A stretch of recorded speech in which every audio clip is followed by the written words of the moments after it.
இதன் தொடர்ச்சியாக பார்க்குறப்ப சார்ஜினுடைய ப்ராப்பர்ட்டி அப்படின்னு பார்க்குறப்போ ப்ராப்பர்ட்டிஸ் ஆஃப் சார்ஜஸ், அதனுடைய அடிப்படை பண்புகள். இப்போ ஒரு சார்ஜ், இப்போ ஒரு கிளாஸ் ராடு இருக்குது.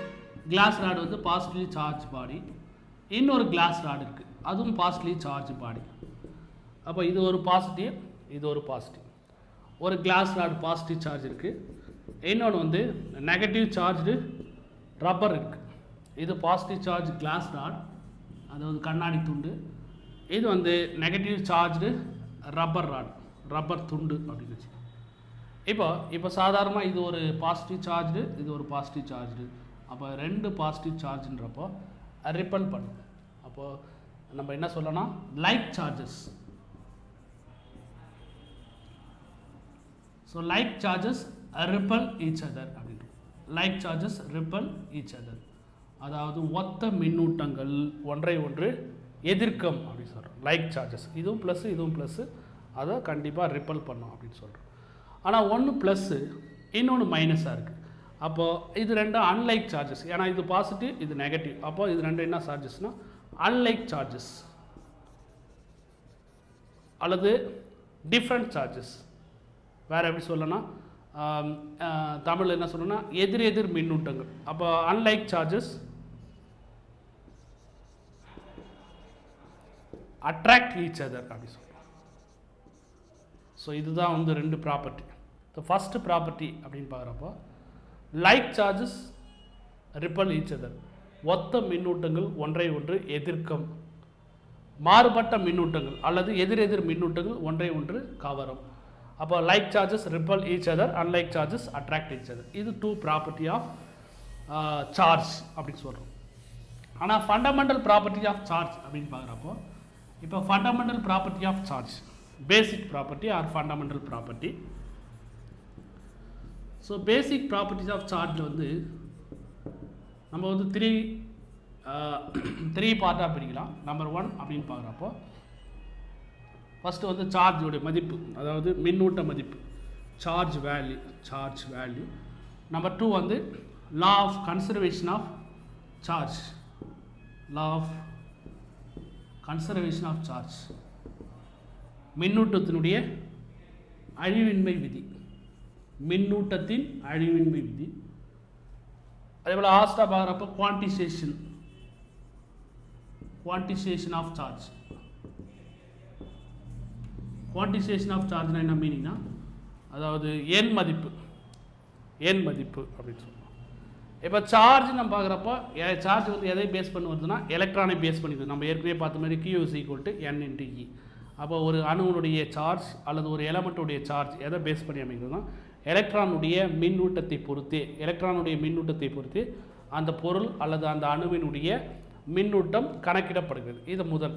இப்போ ரெண்டாவது பார்க்குறப்போ law of conservation of charge, அதாவது இப்போ law of conservation of energy, ஆற்றல் அழிவின்மை விதி அப்படின்னு பார்க்குறப்போ ஆற்றலை ஆக்கவோ அழிக்கவோ முடியாது, ஆனால் ஒரு வகை ஆற்றலானது மற்றொரு வகை ஆற்றலாக மாற்றலாம் அப்படின்னு சொல்கிறோம். இப்போ சாதாரணமாக வந்து law of conservation of energy, இப்போ ஒரு மின் ஆற்றல் இருக்குது. ஸோ மின் ஆற்றல் எலக்ட்ரிக்கல் எனர்ஜி, இதை வந்து மெக்கானிக்கல் எனர்ஜியாக நம்ம கன்வெர்ட் பண்ணுறோம். இப்போ எங்கே கன்வெர்ட் பண்ணுறோன்னா எலக்ட்ரிக் மோட்டாரில் வந்து we are giving input வந்து எலக்ட்ரிக்கல் எனர்ஜி, ஆனால் மெக்கானிக்கல் எனர்ஜியாக அவுட்புட் கிடைக்குது. இப்போ இது ஒரு எனர்ஜி கன்சர்வேஷன், ஆற்றல் மாற்றம் அப்படின்னு சொல்கிறோம். அப்போ நம்ம கொடுப்பது வந்து மின் ஆற்றல் தான், ஆனால் பெறுவது எந்திர ஆற்றல். அப்போ எந்திர ஆற்றல் எதன் மூலமாக கிடைக்கிறது? From the electrical energy. அப்போ அதுதான் law of conservation of energy. So energy can neither be created not destroy, but it can be transferred from one form to another form. அதான் law of conservation of energy. அந்த விதியின் அடிப்படையிலே law of conservation of சார்ஜ்னு சொல்லலாம். அதாவது charge cannot be created nor destroyed, but it can be transferred from one object to another object. அதாவது மின்னூட்டத்தை ஆக்கவோ அழிக்கவோ முடியாது, ஆனால் நம்ம மின்னூட்டத்தை ஒரு பகுதியிலிருந்து இன்னொரு பகுதிக்கு கடத்தலாம் அப்படின்னு சொல்கிறோம்.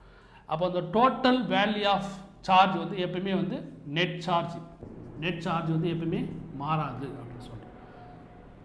ஸோ குவான்டிசேஷன் ஆஃப் சார்ஜ் அப்படின்னு பார்க்குறப்போ இப்போ நம்ம ரெண்டு வகையான சார்ஜ் நம்ம எடுக்கிறோம். இப்போ 4 coulomb charge plus 4 coulomb charge, இன்னொன்று வந்து -3 coulomb charge.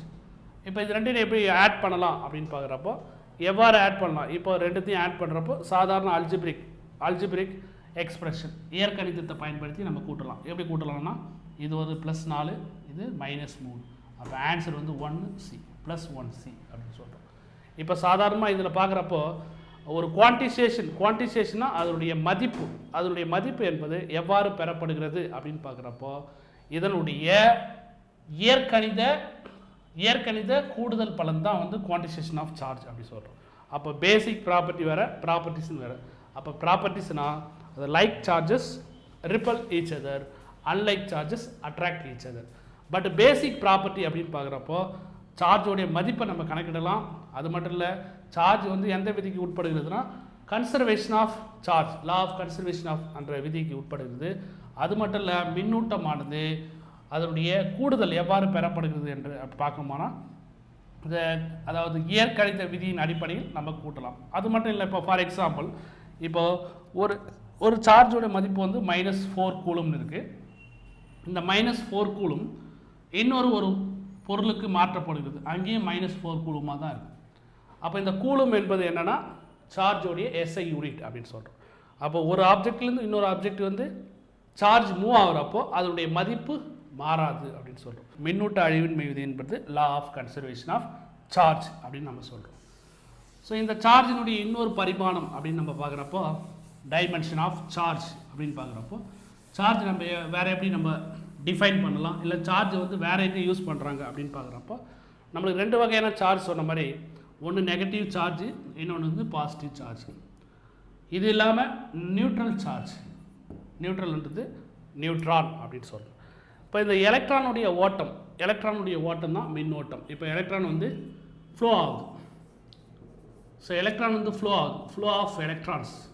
So flow of electrons நம்ம என்ன சொல்கிறோம்னா எலக்ட்ரிக் கரண்ட் அப்படின்னு சொல்கிறோம். அடுத்த ஒரு பகுதிக்கு இது கொண்டு போகுது. இப்போ புரோட்டான் என்ன ஆகுனா, இப்போ சாதாரணமாக ஒரு மின் வரைபடம், அதாவது எலக்ட்ரிக் சர்க்கியூட் அப்படின்னு பார்க்குறப்போ, இப்போ சாதாரணமாக ஒரு எலக்ட்ரிக் சர்க்கியூட் நம்ம எப்படி ட்ரா பண்ணலாம்?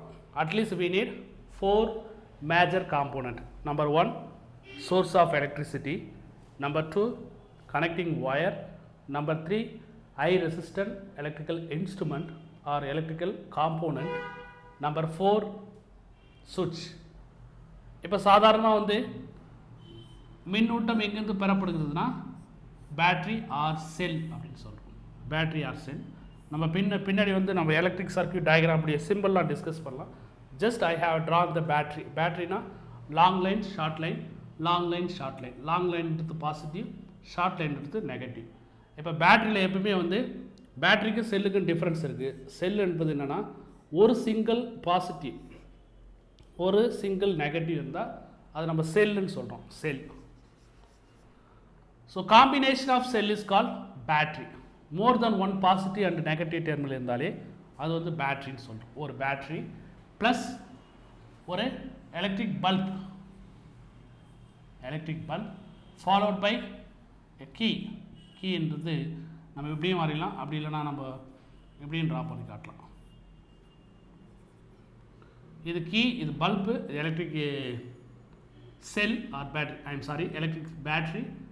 இப்போ நம்ம ஏரோ மார்க் நம்ம இப்படி தான் போடுவோம். இப்போ நம்ம இதை க்ளோஸ் பண்ணுறோன்னு வச்சு, க்ளோஸ்னால் ஆன் பொசிஷன் வச்சாச்சு. ஆன் பொசிஷனில் இருக்கிறப்போ பல்ப் க்ளோ ஆகுது. ஸோ பல்ப் ஏன் க்ளோ ஆகுதுன்னா a continuous and closed path of the electric current is called circuit. இங்கே வந்து சார்ஜ் ஃப்ளோ ஆகுறது கம்ப்ளீட் ஆகுது. ஸோ அப்போ எப்படி சார்ஜ் ஃப்ளோ ஆகுது அப்படின்னு பார்க்குறப்போ பாசிட்டிவ் அயான்ஸ், இதுதான் கன்வென்ஷனல் டைரக்ஷன் ஆஃப் கரண்ட் வந்து பேட்டரியுடைய பாசிட்டிவ் டெர்மினல்லேருந்து நெகட்டிவ் டெர்மினலுக்கு மூவ் ஆகுது. அப்போ பாசிட்டிவ் சார்ஜ்லாம் பாசிட்டிவ் டெர்மினல்லேருந்து நெகட்டிவ் டெர்மினலுக்கு போகுது.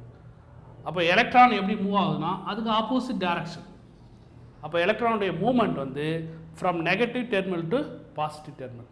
அப்போ கன்வென்ஷனல் டைரக்ஷன் ஆஃப் கரண்ட்ன்றப்போ அதாவது நேர்மின் சுமையிலிருந்து எதிர்மின் சுமையை நோக்கி நகர்கிறது. அதுதான் வந்து மின்னோட்டத்தினுடைய திசை. ஆனால் எலக்ட்ரானுடைய திசைன்னு பார்க்குறப்போ அதற்கு எதிர் திசைன்னு சொல்கிறோம். அப்போ இவ்வாறு எலக்ட்ரான் இயங்குவதால் அது வந்து ஸ்டாட்டிக் கிடையாது, மூவபிள் சார்ஜ் அப்படின்னு சொல்கிறோம். அப்போ ஸ்டாட்டிக் சார்ஜுக்கும் மூவபிள் சார்ஜுக்கும் டிஃப்ரென்ஸ் இருக்குது. ஸ்டாட்டிக் சார்ஜ் என்பது நிலையான மின்னூட்டம் அப்படின்னு சொல்கிறோம். மூவபிள் சார்ஜுக்கு அனதர் நேம் வந்து எலக்ட்ரிக் கரண்ட் அப்படின்னு சொல்கிறோம். இதில் முக்கியமாக கவனிக்க வேண்டியது சார்ஜோடைய SI யூனிட் வந்து கூலும், கேபிட்டல் C அப்படின்ற வார்த்தையை பயன்படுத்துகிறோம்.